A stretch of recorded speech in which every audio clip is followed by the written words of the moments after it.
Hello, just doing a brief stream here.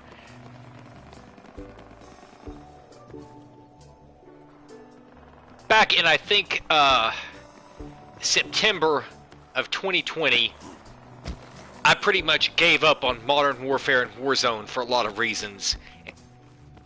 Found it to be a pretty miserable experience. I am really enjoying Cold War, but during that time, I went back to one of my all-time favorite series, Plants vs. Zombies, and the newest game, Battle for Neighborville, which, despite all the arguments, I think this is just a phenomenal game.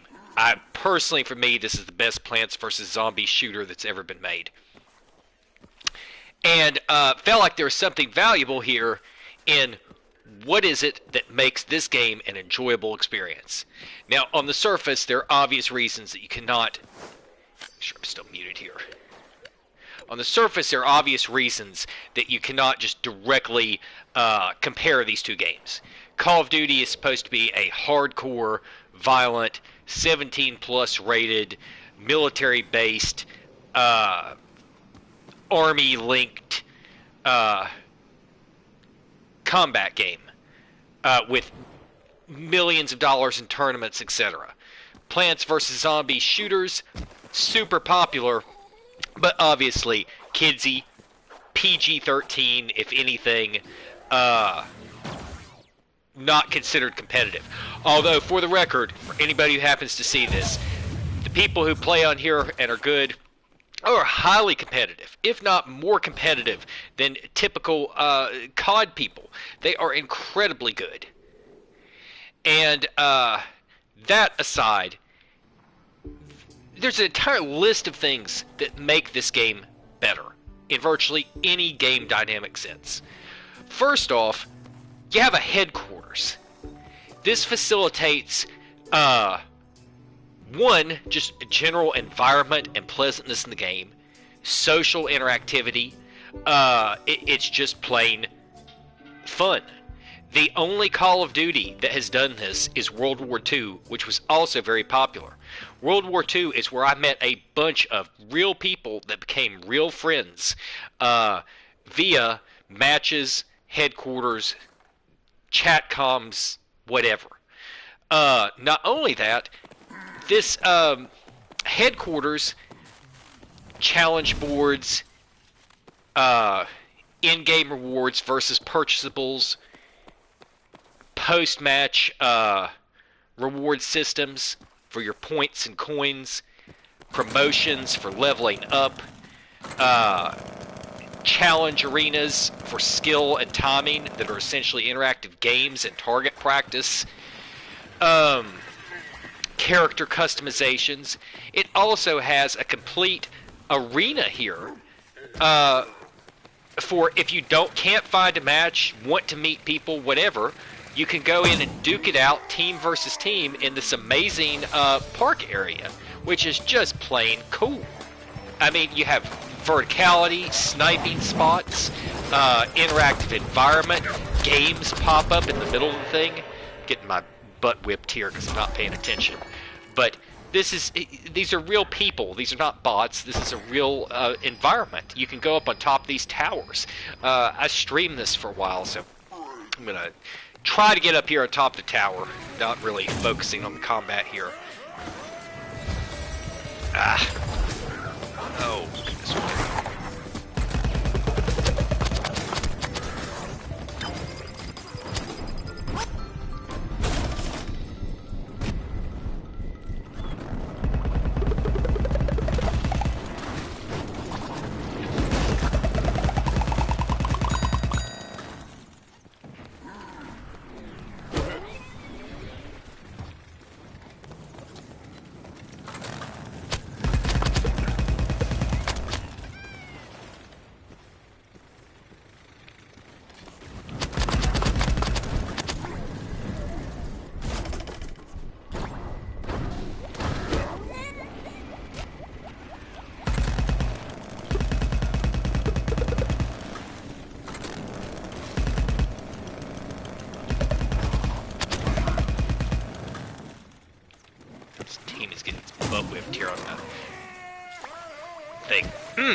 caught up on this.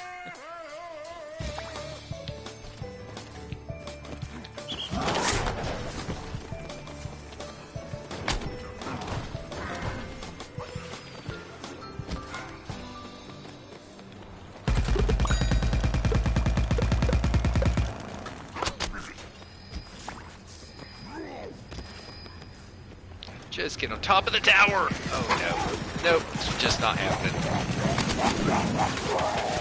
Alright, well anyway, I'm going to skip that for now. But one way or the other, you can get up on top of this stuff. It's amazing. It's an incredible experience just to play it, to get up and do the things. Okay, head back in here. Alright. Plus the challenges and stuff that appear in the park. Next up, you have two completely distinct teams, the plants and the zombies, with a complete storyline, a background. It's interesting, it's fun. It is not just some, like, thing to tack on to stuff. You know, I'm not...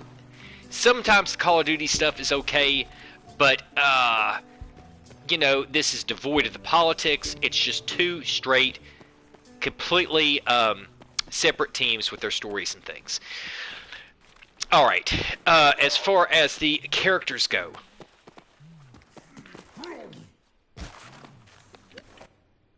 this is kind of arguable as to people not liking the specialists and things, but each of these teams has 1, 2, 3, 4, 5, 6, 7, 8, 9, 10, 11, 12.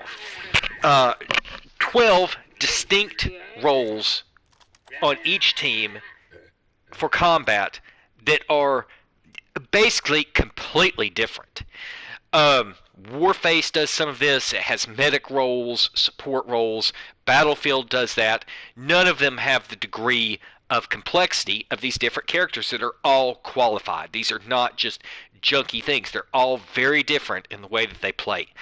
People don't seem to like this when Call of Duty does that. They want it to be more straightforward, kind of like Halo, having like it's across the board classes and stuff.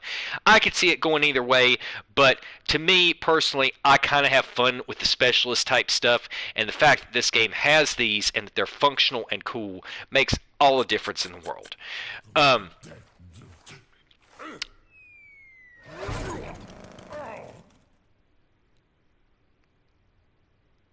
Similar to the other games, there are all kinds of upgrades that are functional upgrades that do things that you would like for them to do with their abilities. For example, when you're using a cannon or a turret gun of some sort, and you really wish that it just could fire faster or have more ammo, there are the upgrades. You get to pick between them. Okay. Next up, due to that, and this is just...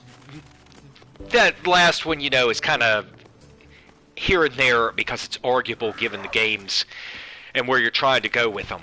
But, I'm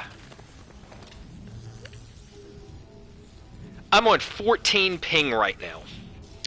I've been in here on many occasions and have had 5 to 10 millisecond ping. That is 3 to even 6 times the speed of connection to Call of Duty servers. That in and of itself is just monumental. 5 to 10 milliseconds versus Modern Warfare throwing me in at a listed 30 to 40 in lobbies listed at up to 90. Total game changer. This, similar to Modern Warfare, has a solo and co-op thing, although this one is much more entertaining than Modern Warfare's. Plus your different modes and stuff, and your featured modes that circle through. The biggest thing, though, is that with the past 2 years of Call of Duty, you had this just awful skill-based matchmaking quick play system, where there is no continuance of teams. The vast majority of people who go in to play Call of Duty, possibly this one, are playing solo. And what that does when there's no continuity, no actual team, is it just exacerbates all of the worst of Call of Duty. lack of playing the objective, rage towards people, just total mindless gameplay as if it's free-for-all with no true teamwork. It's just horrible. And Cold War is no exception this year. I've gotten so mad the past few days as the player, and I think the player count has gone way up the past couple days, and it's just gotten miserable. But when you have these lobbies here with these people, when you go in, they are the base for getting into these matches. Now, I think it opens it up once you're in there, but it does serve as the foundation. And you can also go in and invite and form groups in here, and then when someone goes to access the player portal, it asks if they want to confirm and go. If they don't, you have to cancel out of the group. So, you know, whatever. When you get into the choices of the characters in Call of Duty, due to the fact that, you know, they did the specialist with Black Ops 4 and people didn't seem to like it, you know, whatever. They still have those field tools that do the upgrades and things. But your field tools are basically, there's a, you know, typically some type of trophy thing to protect against explosives. There's a next to never any medic function. There's an ammo thing that gives people a bunch of ammo, and you know, maybe there's a recon drone or something like that. Honestly, they're all kind of stale. But you go in on these characters, and you have definitive combat roles. This guy gets a boost to his armor and to the other players around him, if I'm not mistaken, simply from being there. When you get close to them, it charges up things to encourage teamwork. This guy is able to energize people and temporarily make teammates invincible and high-powered. This guy has a mobile turret that increases your damage output on your guns. This guy's a healer. He can go around and continuously heal people. This guy has a space station which lets you team up with up to 3 other people in a mobile space station. Portable defense shield. Surveillance drone. Can knock people off of objectives.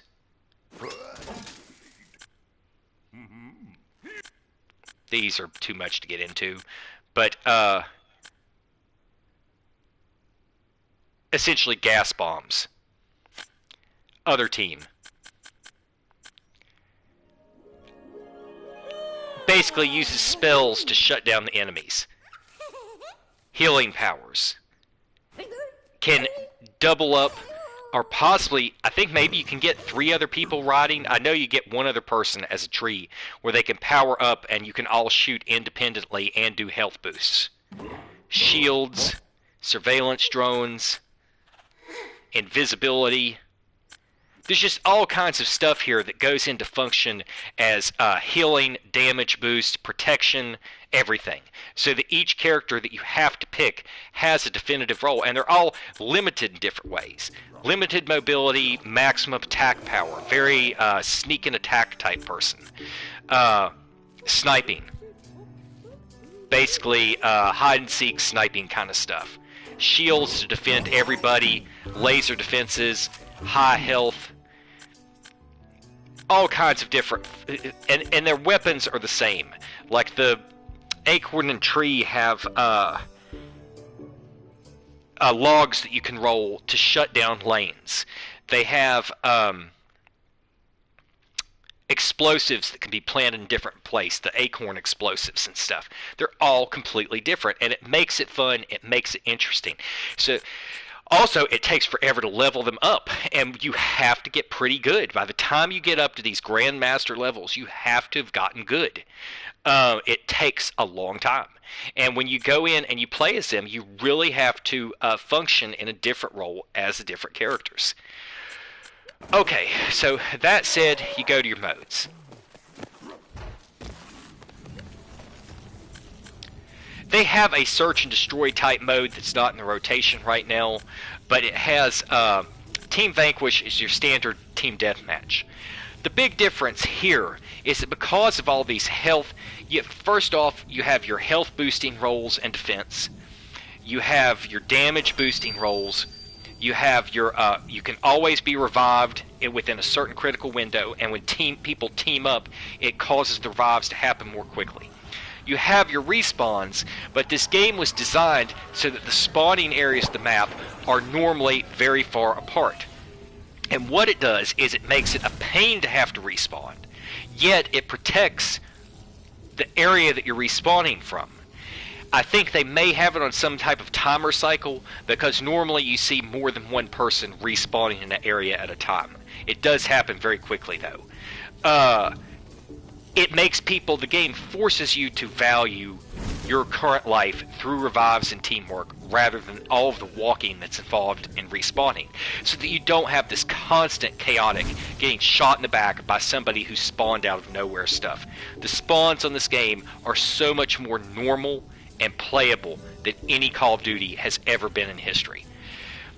Turf Takeover is basically something that should be in a Call of Duty game. The last time that they did something like this was the World War II War Mode, where you progress through a series of points. Why people would not want to play war, that it's the people who just want the constant chaos. They want their primary game to be sneaking around behind people. That they don't really think about it as an actual objective. They say, oh, well, an objective, it's like it's just so like just it's like it's all just going in a line or something. Well, TDM is just going in circles. What's the difference? I'm going to jump into this Turf Takeover here.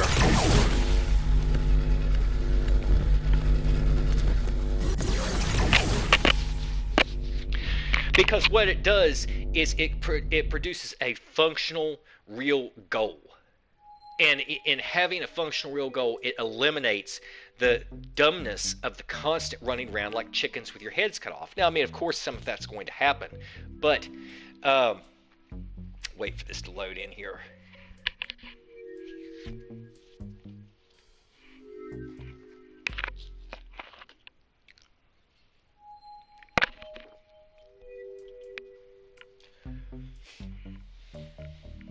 There's the trend that should be becoming apparent, which was that, to me, World War II, as a general rule, was a superior gameplay arena than just about any of the other recent CODs.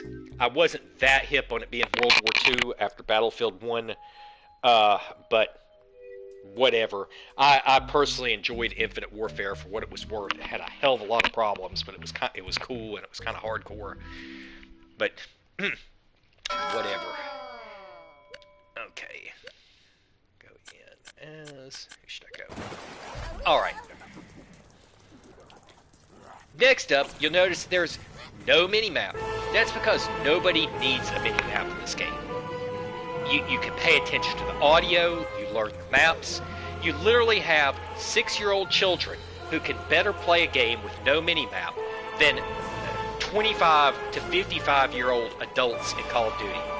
They listen to the audio, they pay attention to the heights and the cross paths and where there's... Okay, so let's take a look at what these people are doing. Sometimes they're good, sometimes they're bad. This guy's duking it out long range. He's using a shield. This guy's turret blasting. We're attempting to push this cart up here, and we have to get close to it to do it. The enemies are spawning on the other team. This guy is trying to sneak right behind us.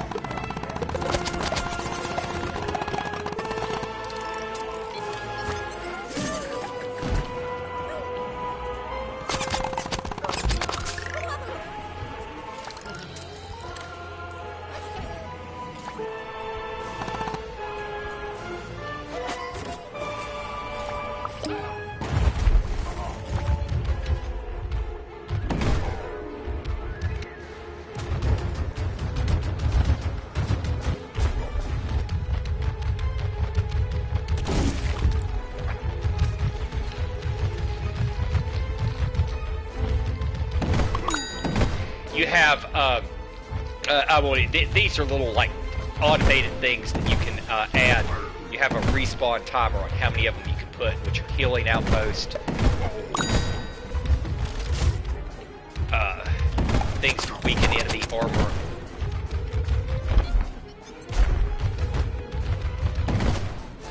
Okay, we got it.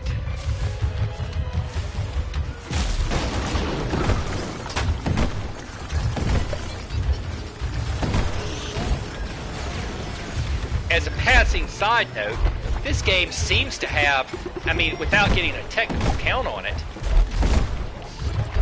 more lens flare effects, explosions, character interactions than most Call of Duty games by a long shot, and is still functioning with, most of the time, incredible hit registration and stuff.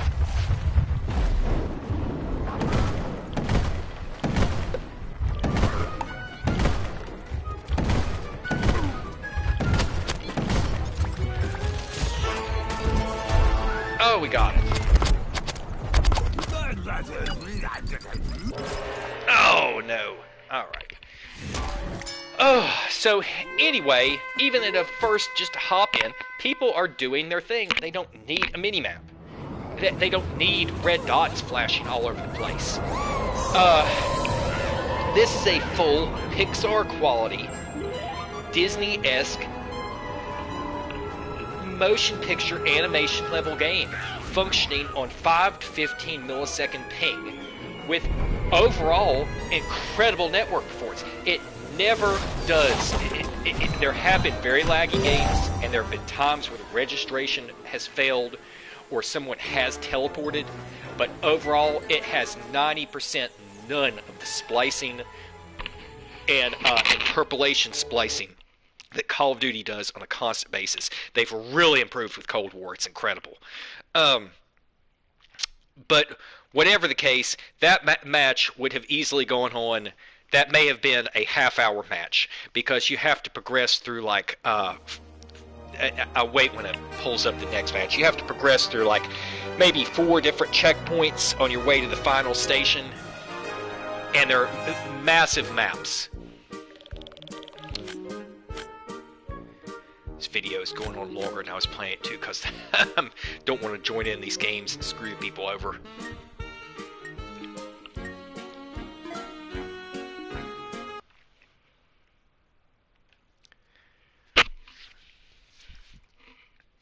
While this is loading, I'm gonna have to check the mute settings here.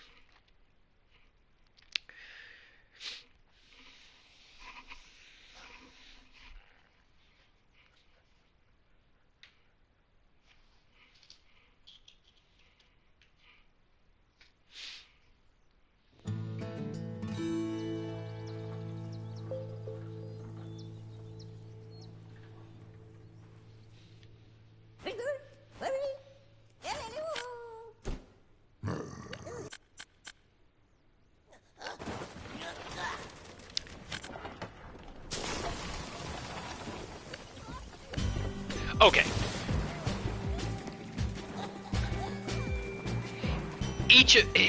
In contrast, some of these, you know, I don't want to pick on it. I don't want to pick on Call of Duty that much. But, these are functional, real, story-based environments with multiple checkpoints and stations, where all of these things can play out with all of these different character roles, abilities, even these, like, purchasables and things. I'm going to plant a healing flower. If I get caught over here. Okay, here's our lane system.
around a wall.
Oh no. Alright.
Oh, it's still on. I thought it lost it.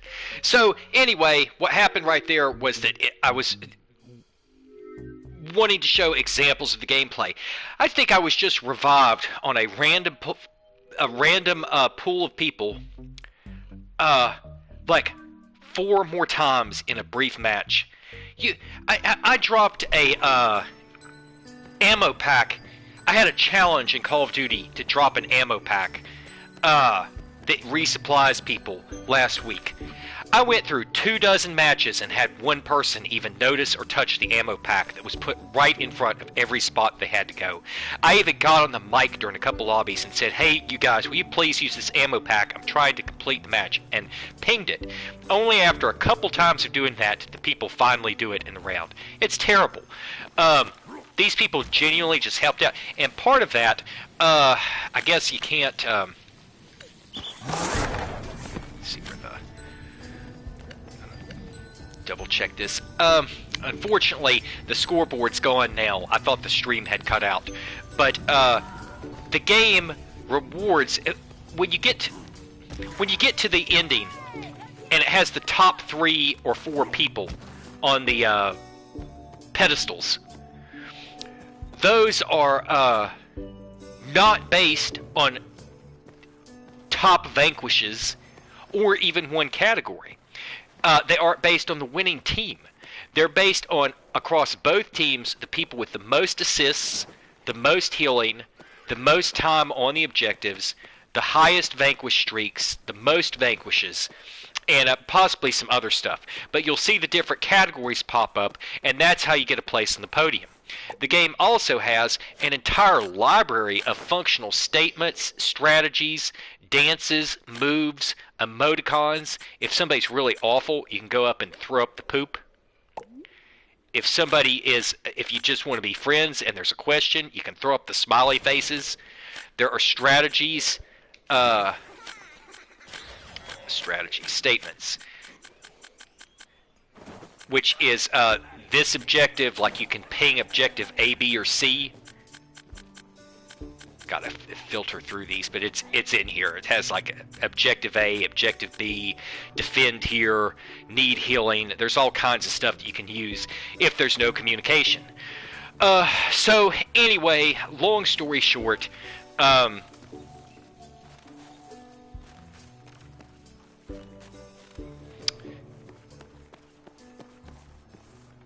it all comes together to produce a rewarding, social, team-based, constantly varied, all types of variety, challenging, competitive environment that motivates you to want to play and to do things. When you go and get these upgrades, there's a little ceremony, it's flashy, you get new stuff. A lot of times it's cool stuff, like on your sniping rifles, it reduces the amount of screen that's blocked out by the scopes, things like that.